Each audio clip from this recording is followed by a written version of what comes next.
Fjallalækjarsel innsti bærinn í Þistilfirði og stendur í 200 metra hæð. Vegur liggur þangað af þjóðvegi við Svalbarðsárbrú fram hjá eyðibýlinu Svalbarðsseli og heimreiðin 9 kílómetra löng. Þar búa hjónin Gunnar Kjartan Þorleifsson og Ína Leverkönne ásamt börnin sínum tveimur, þeim Tinnu Marlís 12 ára og Kjartani Kurt 10 ára. Okkur lék forvitni á að vita hver þessi fjölskylda sem hefur valið sér annan lífstíl en flestir. Hvar Fjallalækjarsel?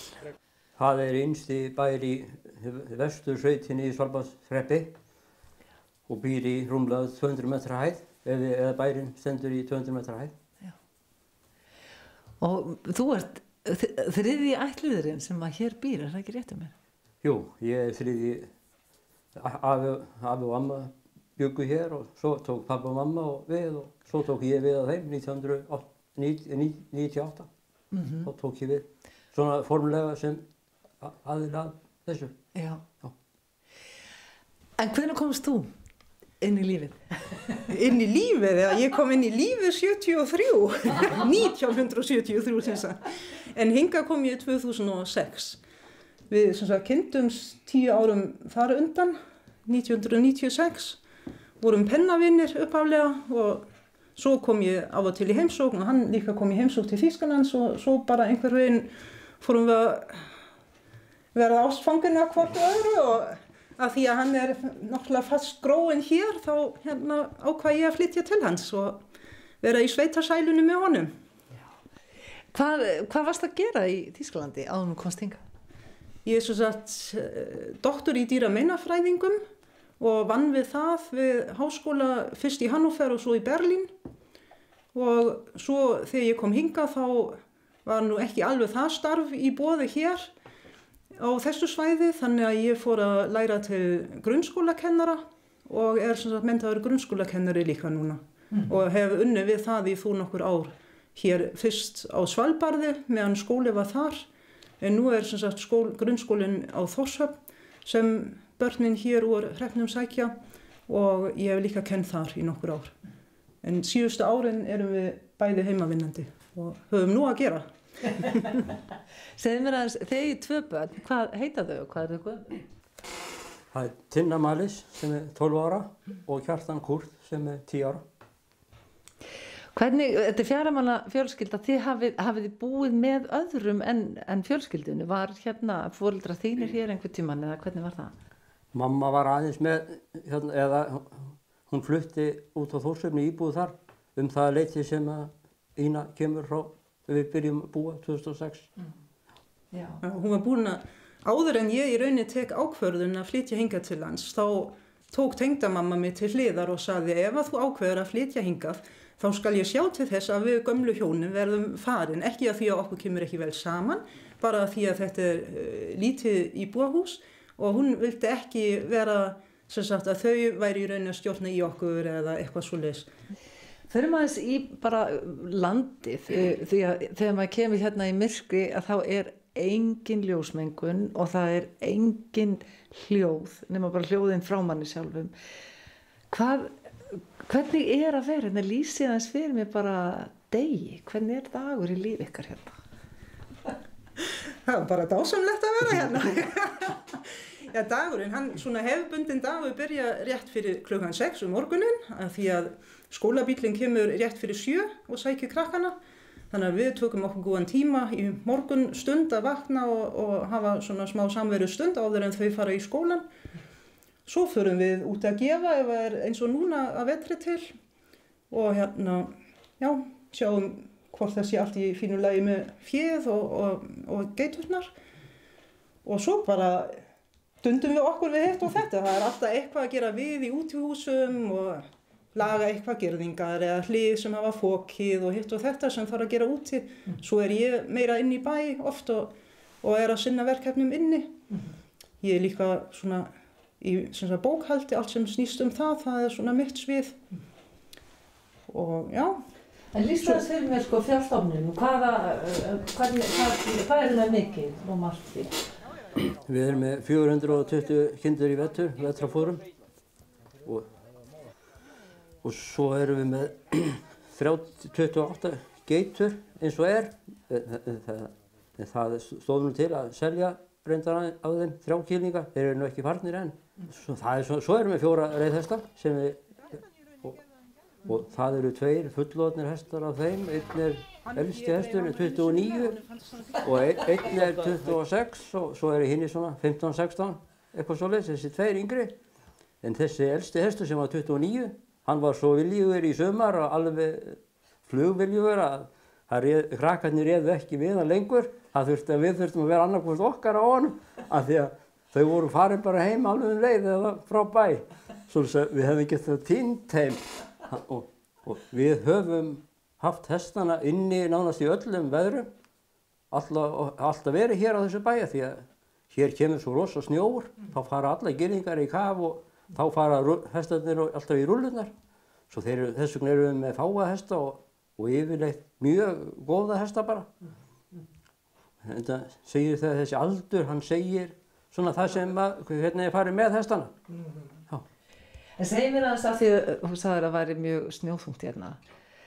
Hvað er svona erfiðasti veturinn sem þið hafið upplifað hér?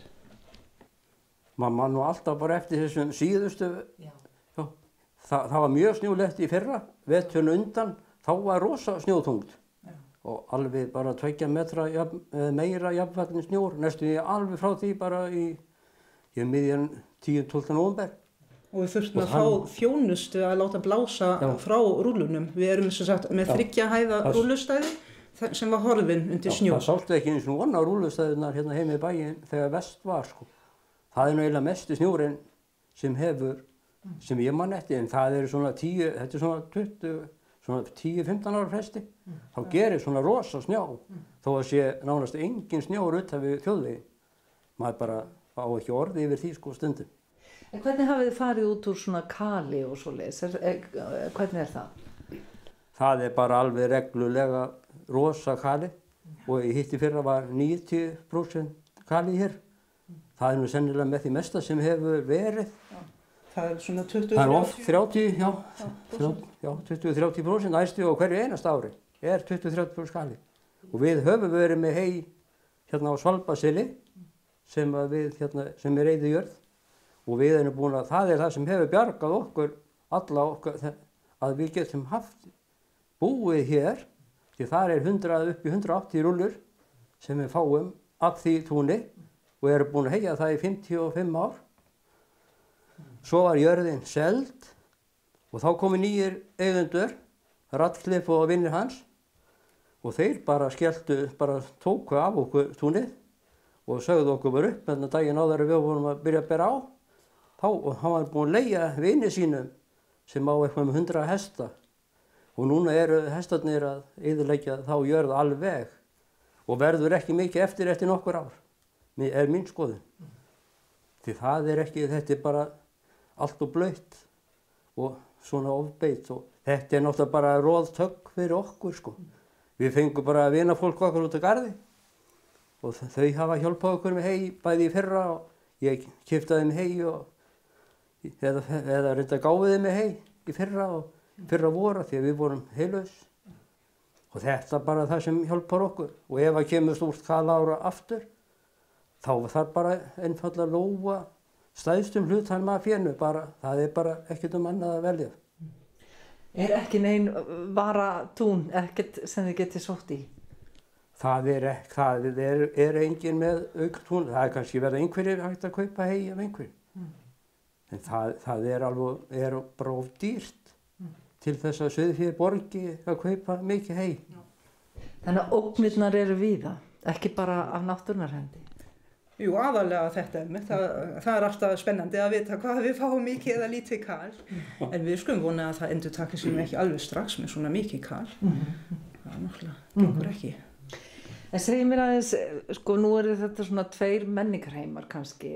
Þú kemur frá Þýskalandi og þú frá Íslandi. Hvar eru svona tengslin mest? Hvað er líkt með þessu og hvað er ólíkt með menningarheimanum? Nú erum við svona bráðum að sigla inn í jólin og svona, er einhverjum munur þar á? Já, það er margt líkt, myndi ég segja. Og við erum allt manneskjur og erum með svona það sama sem við erum að hlæja að og við þurfum öll að borða og við þurfum öll að hafa gaman og svona. En sérstaklega, já, við erum í rauninni svona að taka það bestu úr báðum menningum í sambandi eins og líka við hátíðar, eins og jól. Þá eru krakkarnir okkar svo heppnir að þeir fá sem sagt þýskan jólasið og íslenskan. Þannig að við erum með þetta í bland svolítið.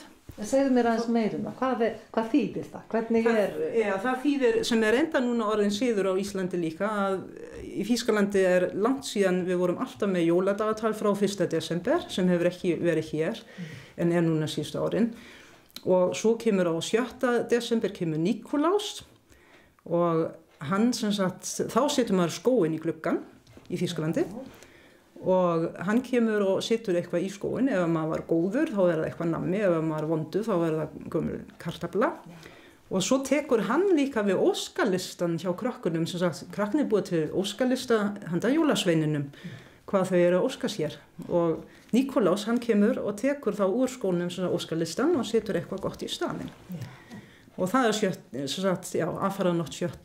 desember. Svo erum við með íslensku jólasveinina sjálfsagt líka, þannig að þeir koma eins og bara allir vita. Og jólin sjálf eru í rauninni svipuð, nema aðalmunurinn kannski að hér á landi tíðkast að allir viti frá hverjum gjöfin kemur og stíla á einhvern og maður svona kannski að taka upp úr svona sem fjölskylda. En í Þýskalandi þá kemur jólasveinin og færir gjafir. Það þess að ekki mamma, pappi og afi og amma heldur það jólasveinin og hann kemur með stóran sekk og þá tíðkast að krakkarnir segja upp ljóð eða spila á blokkflautu eða eru með eitthvað til að svona gleðja hann og svo fá þau sem sagt gjafir. Og þessu blandið þið saman hérna? Já, við blöndum þessu svolítið saman. Já, en gaman. En hvernig finnst þeim þau vera langt í burtu að vera hér, 35 kilometra frá Þórshöfn, finnst þeim það vera löng vegalengd eða þau séu langt í burtu? Þau eru orðin mjög vön þessum vegalengdum.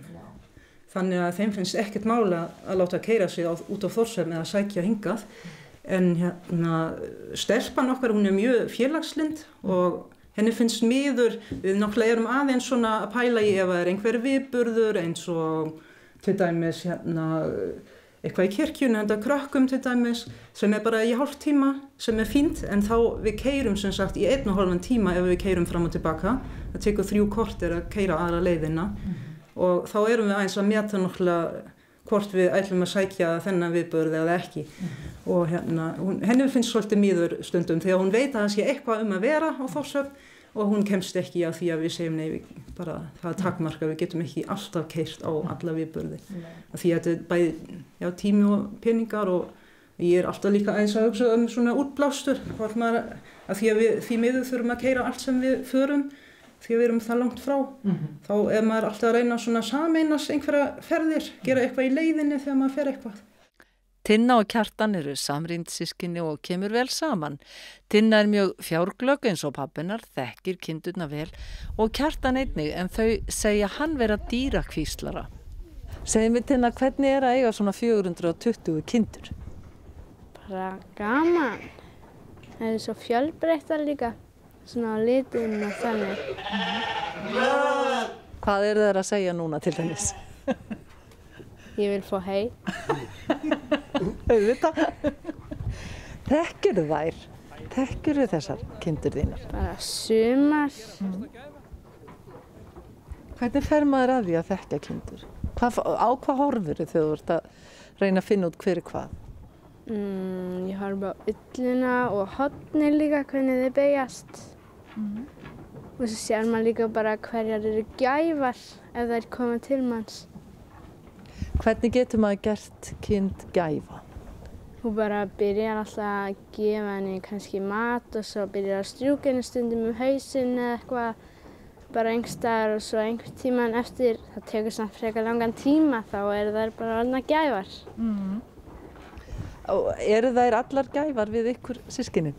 Ekki allar en margar. Segðu mér fyrst bara hver uppáhalds hesturinn þinn hérna? Sörli, það er þessi hér. Af hverju er hann uppáhalds? Já, hann er svo gæfur og viljur. Hvernig gerir maður hesta gæfa? Maður fer að þeim og byrja bara að klóra þeim. Hvað finnst þér best við að eiga heim í sveit? En það er svo mikið að dýrum þar. Ína og Gunnar leggja mikla áherslu á að nýta vel samverustundi með börnunum enda fjölbreytt leiksvæði heima við bæði inni og úti. En það skiptir þau einni máli að njóta þeirra viðburða sem í boði eru í nær samfélaginu. Það getur stundum reynst erfitt bæði sökum veðra og ófærðar. Nú erum við hérna vetri til, en hvernig er þetta, lýst aðeins fyrir mig, hvernig er þetta á sumrin? Hvernig er þessi staður á sumrin? Það nú, ef að veturinn sleppir nú, sem ofta ekki fyrir í lok júní, sem farið að grænka, svona af neðinu viti, og þá kemur sumar yfirleitt á viku eða 10 dögum, og þá kemur náttúrulega bara, getur komið eins og var í sumar, alveg sumar, eina sumar sem komið núna sem ég man eftir, sem bara sól og sumar í marga vikur, alveg það var 20. september eða eitthvað, þá var bara alveg sumar veður. En það alltaf, mér finnst alltaf á öllum árstímum bara yndislegt og það alltaf eitthvað jákvætt og eitthvað spennandi og að sjá og að gera. Börnunum, þau eru farin að væla í ágúst hvernig snjórinn kemur loksins aftur því að þau fá aldrei nú á honum. Það endalaust hægt að leika sér og skapa og búa til eitthvað úr honum og í honum. Og svo, já, alltaf, maður getur alltaf gert eitthvað í öllum veðrum og í rauninu hvort það sé gróður eða ekki, maður líka svo tengdur einhver veginn bara náttúrunni og að nota og njóta sem sagt hvers og eins þegar tíminn kemur þar að. Þannig að við fyrir í berjamó og við fyrir að, já, bara erum mikið á hestbaki þegar sumrar.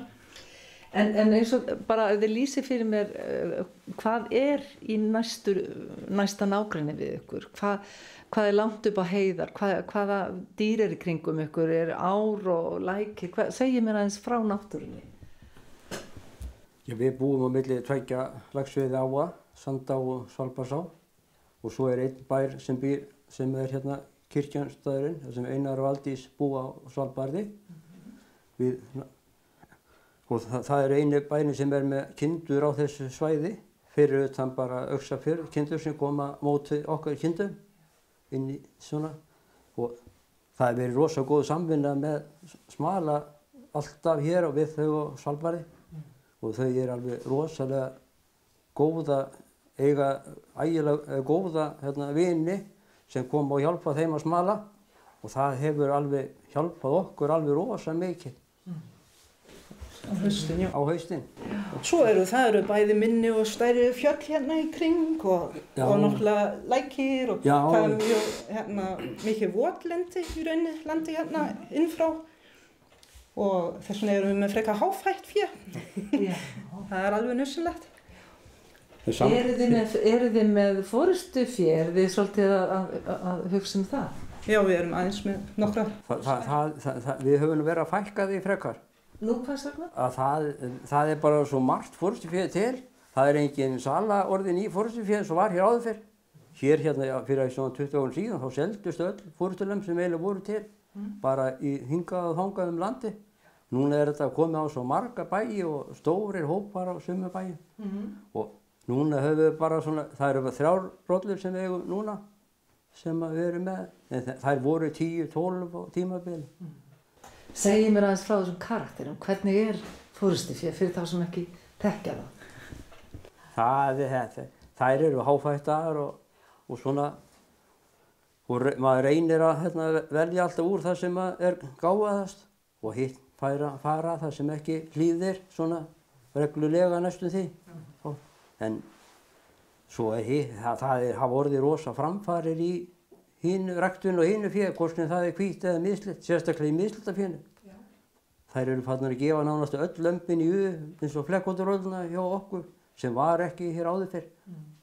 Og það bara allt orðið, sérstaklega í haust, þá það alveg met afkomi í haust, aldrei verið svona vænt nokkuð tíma og við eigum ekkert lamb undir 30 kíló held ég, 1 forystulamb og við eigum ekki 1 smálamb til dæmis sett á þó við slepptum 500-600 og 30 lömbum í vor. Já, svo þetta hérna, framfærinar rosa mikla. Hverju þakkið þið það? Bara að velja rétt saman eða ekki? Þegar við, Já, það skiptir náttúrulega tálitli máli. Við reynum alltaf að velja rollu sem, náttúrulega bæði sem eru heilbriðar, mjólka vel, eru góða mæður, svona týna ekki lömbum sínum og helst viljum við hafa allt tvílemd. Það er draumastaðan. Það er að verða allt með 2 lömb sem fer úr á orði. Sérstaklega það hefur aðeins fækka svona brotlánum. Og svo er náttúrulega bara, hef ég verið að fá rúta núna hjá bæði nágrönnum svona sem hafa verið að gefa mér rúta sem að, og það hefur bara komið rosa vel út að fá þá svona líka. En er einhver ókostur við það annar heldur en þetta að það er dálítið mikið kal? Er ókostur og hver er hann þá að búa svona hátt og svona vera svona langt frá? Er einhver ókostur? Ég sé að þið bara horfið á mig eins og ég sé að spyrja einhverja áralega spurningar. Er þetta að draga upp úr einhvern ókost? Nei, það er engin ókostur sko. Nei, góður tímabilið er náttúrulega stuttra. Það munar alveg 2 vikum á vorin miðað við niður við sjó eða hérna uppi og eins á haustin aftur myndi ég segja. Já, það getur munað miklu meira á haustin reyndar. En að öðru leyti er þetta kannski svona meira ef maður hugsa krakkana. Af því að það er mjög langt fyrir þá að sækja til vina sinna og þeir hitta ekki, það er ekki mjög oft sem þau koma með vin heim eða fara heim til einhvers af því að þetta er svo stuttur tími eftir skóla og þá þarf maður að sækja aftur til þess að vera komin heim kvöldmatt, þannig að það er kannski helsti ókosturinn. En hvernig eru samgöngur? Þá er ekki bara, ef þið segir mér aðeins frá bæði aksturssamgöngum en líka bara netinu. Hvernig eru þær samgöngur? Netsambandi er óaffinnanlegt. Við erum með ljósleiðara hérna síðan 2018 held ég komin og í öllum hreppnum sko, á öllum bæjum. Þannig að það er alls ekkert mál. En samgöngur eru bara það er mjög fínt líka myndi ég segja. Svona miðað við að við erum bara 4 manneskjur og við erum með 9 kilometra afleggjara fyrir okkur 4. Og við fáum vetraþjónustu til þess að geta komið krökkunum í skólan. Og mér finnst það bara, það er ekki hægt að spyrja til meira, myndi ég segja. En nú eru börnin eitthvað tvítyngd og er það ekki, hvers vegna til dæmis lögðu áherslu á það að þau kynnu bæði tungumálin?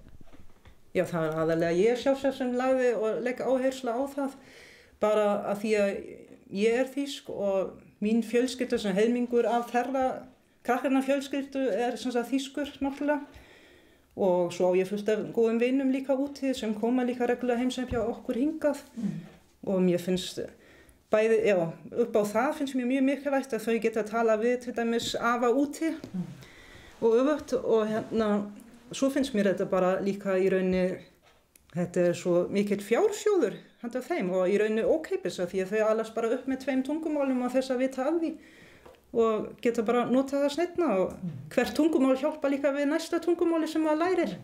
Það vefst nú ekkert fyrir þeim Kjartani og Tinnu að tala 2 tungumál. Spurning hvaða mál þau tala við dýrin hins vegar. En hvernig er að eiga heima svona, á svona fallegum stað eins og þið heima? Það er bara gaman að því maður hefur svo mikið að gera líka. Getur verið úti og inni að leika við dýrin og eitthvað. Hvernig, er eitthvað sem er ekki neitt sérstaklega skemmtilegt?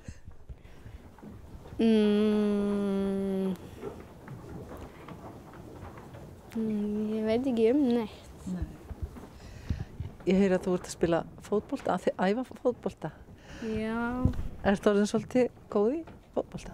Já, alveg frekar góð. Ég spila oft með strákunum líka. Hvert stefnur í fótboltanum? Bara að komast í landslið. Hver er þín fyrirmynd? Sara Björk Gunnarsdóttir.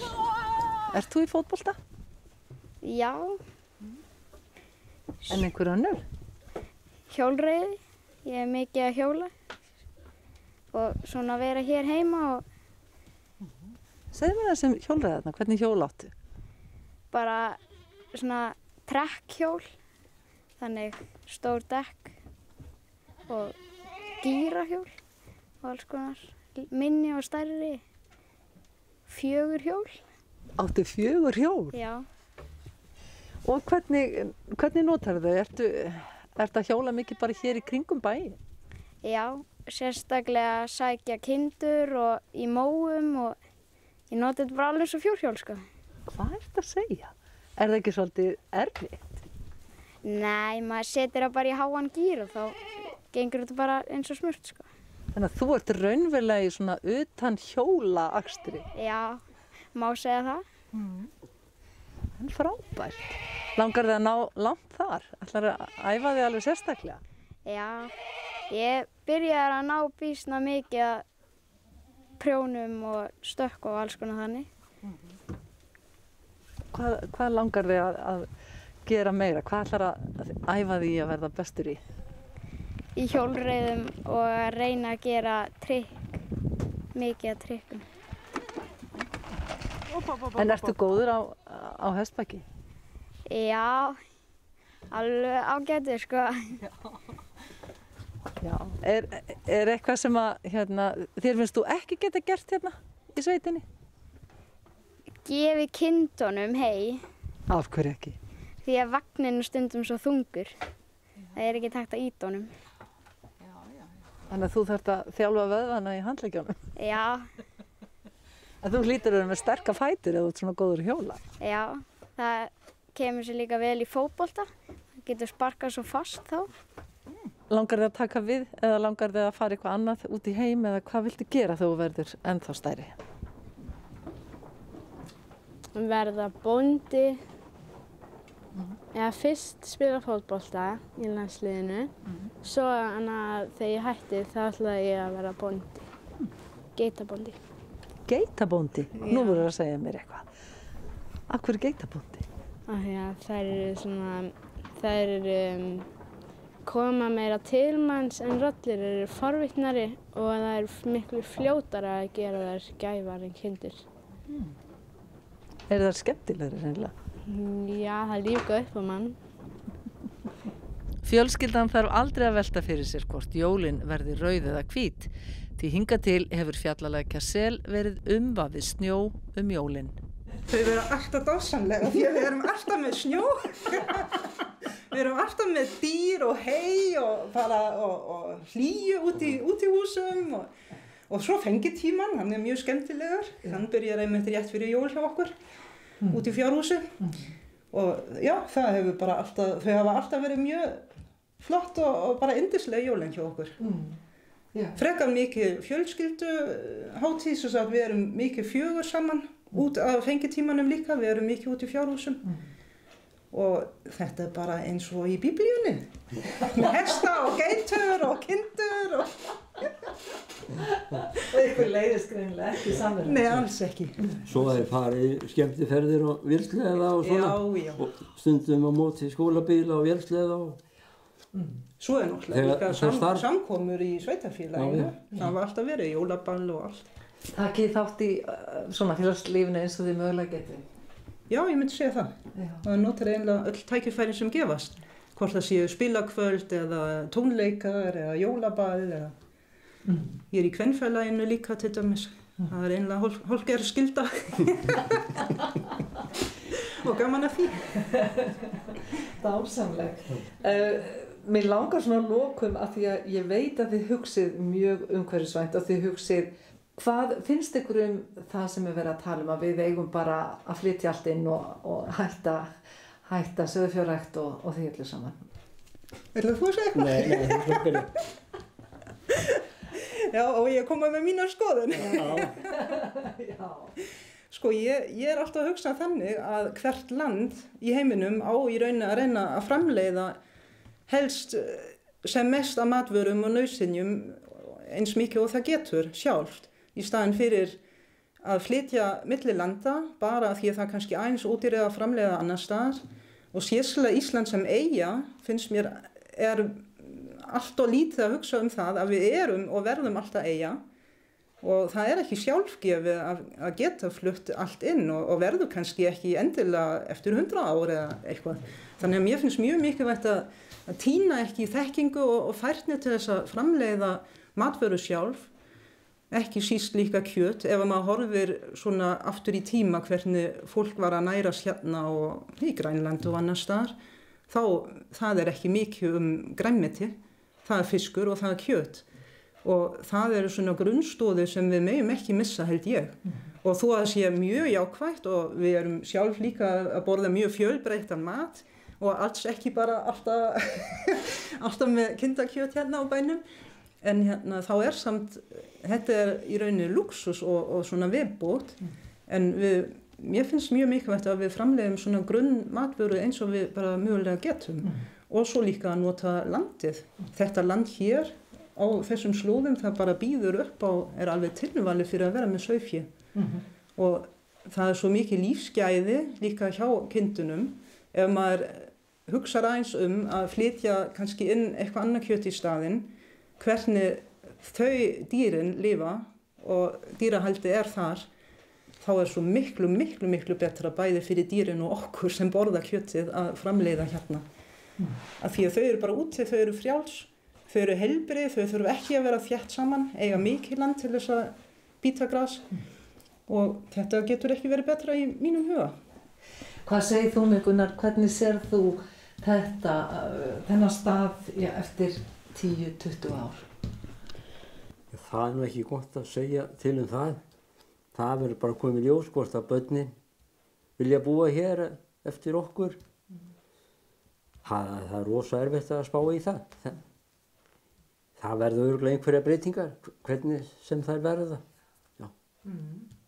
En það mun örugglega einhver búa hérna eftir 10-20 ár. Mér skoðstu við þá. Ef að börnum taka ekki við.